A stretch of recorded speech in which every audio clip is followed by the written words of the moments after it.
We're surrounded by this invisible world, a constant storm of signals that power pretty much everything from our phones to our TVs. But what happens when those signals crash into each other? Today, we're diving into a hidden battle that's happening all around us, all the time: invisible interference. Now, what we're about to go through is actually part 2 of a 10-part tutorial called Invisible Interference. It's part of a public awareness campaign from a group called RFI Detectives, and it's all built on the research of Bob Slovic from Virtualization Options LLC. The whole idea is to get folks, especially in the media, to really grasp this issue and understand how it can go from a tiny personal annoyance to a massive public safety threat. So let's get real for a second. We have all been there, right? You're in the middle of a great show and bam, the buffering wheel of death appears. Or you're on a super important call and the line just drops. It's one of those universal frustrations. But what's really happening behind the scenes? Well, the culprit is that invisible battle I was talking about. It has a name: radio frequency interference, or RFI for short. You can think of it as the ghost in the machine of our totally wireless world. So what is RFI really? The best way to picture it is as a huge, invisible traffic jam. You've got signals from our phones, our Wi-Fi routers, maybe our neighbor's baby monitor. They're all trying to use the same invisible highway at the exact same time. And when it gets too crowded, they start to collide. And believe me, that traffic jam is more than just a minor annoyance.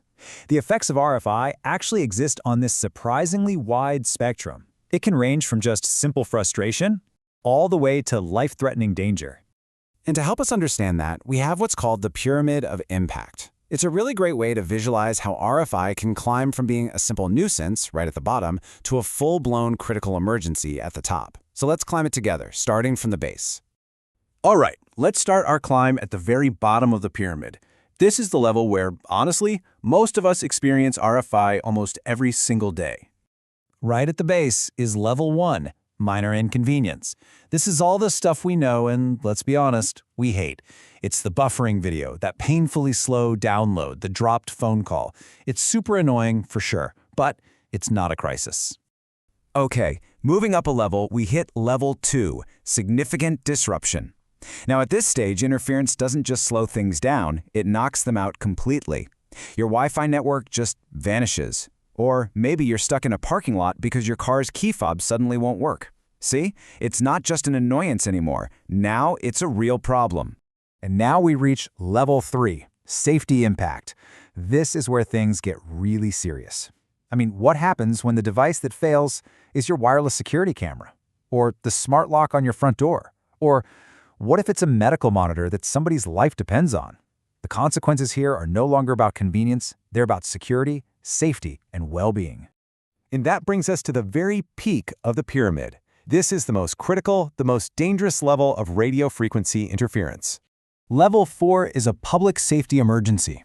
This happens when RFI is so powerful that it actually jams the radio communications used by police, firefighters, and paramedics. In a real emergency, when every single second counts, this kind of interference can have absolutely catastrophic results. And this isn't just some abstract, theoretical risk.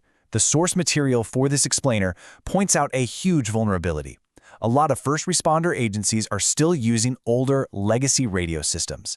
And the problem is, those systems are way more vulnerable to interference, making those critical communication lines dangerously fragile. So, wow, we've climbed this pyramid all the way from a buffering video to a blocked 911 call. How are these two things possibly connected? What's the invisible thread that ties such a tiny annoyance to such a major emergency? Well, here's the most important takeaway of all this. It is all the same problem. The exact same basic physics that makes your video buffer is what can jam a first responder's radio. The only difference is the intensity of the interference and, of course, the stakes.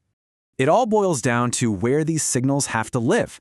They all operate on something called the radio frequency spectrum, and you have to think of it as a finite, shared public resource. There's only so much of it to go around. A really great way to think about the RF spectrum is like invisible real estate. Governments zone certain areas for specific things, like TV broadcasts or police radios. But all of our personal gadgets, our phones, our laptops, all our smart devices, they're all crammed into the unlicensed public parks of that real estate. And let me tell you, those parks are getting incredibly crowded. And that brings us right back to our full pyramid. The path from the bottom all the way to the top. From a minor inconvenience to a major emergency, it runs straight through that same crowded shared space. It's one single interconnected problem. So this leaves us with a pretty critical question for our future, which is only getting more wireless, right? As this invisible real estate gets more and more crowded, who's going to be the traffic cop? Who is managing all of this?